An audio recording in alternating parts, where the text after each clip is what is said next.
মায়ের শেষ phone call. একটা যুবক ছিল, কাজের ব্যস্ততায় সে সব সময় মাকে অবহেলা করত। মা ফোন দিলে বলতো, এখন ব্যস্ত আছি, পরে কথা বলবো।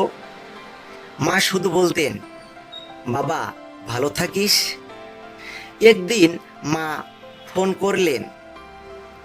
যুবক বিরক্ত হয়ে ফোন কেটে দিলেন, কিন্তু কিছুক্ষণ পর আবার ফোন দিলেন, আবারও ফোন ধরলো না।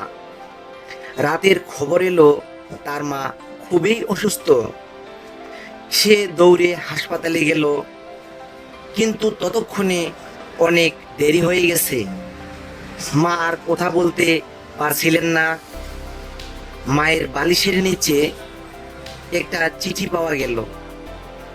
চিঠিতে লেখা ছিল, বাবা তুই যখন ছোট্ট ছিলি, তোর একবার কান্না শুনলে আমি শত কাজ ফেলে দৌড়ে আসতাম। আজ আমি শুধু তোর কণ্ঠটা শুনতে চেয়েছিলাম। চিঠিটা পড়ে ছেলেটি ভেঙে পড়ল। সে বুঝতে পারলো পৃথিবীর সবকিছু ফিরে পাওয়া যায় না, কিন্তু মা বাবা হারানোর সময় আর কখনো ফিরে আসবে না।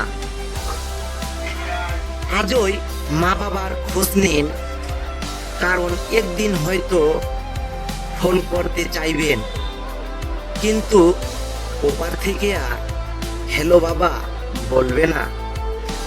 আল্লাহ আমাদের বাবা মার হক আদায় করার তৌফিক দান করো, আমিন। আজকে এই ভিডিওতে আমি দেখাবো আপনার আনকমন একটা সমস্যাটি হচ্ছে, আপনার ইদানিং কিছু ফোনে দেখা যাচ্ছে যে কোনো ফাংশনে ঢুকলে আপনার যে কোনো একটা ফাংশন অপশন চলে যাচ্ছে। এসব অপশন বন্ধ করতে চাইলে আপনার আর ফ্লাশ করতে হবে না, আপনি ঘরে বসে সমস্যাটি সমাধান করতে পারবেন। কিভাবে করবেন এই ভিডিওতে দেখানো হচ্ছে। আপনি সরাসরি সেটিং অপশনে যাবেন। সেটিং অপশনে গিয়ে সরাসরি অ্যাপস এ ঢুকবেন। অ্যাপসে ঢোকার পর আপনার যেগুলা অফিসিয়ালি অ্যাপস সেগুলো রাখবেন, আর যেগুলা আনঅফিসিয়ালি ফ্যাক্স অ্যাপ, এই অ্যাপসগুলা আপনি একটার পর একটা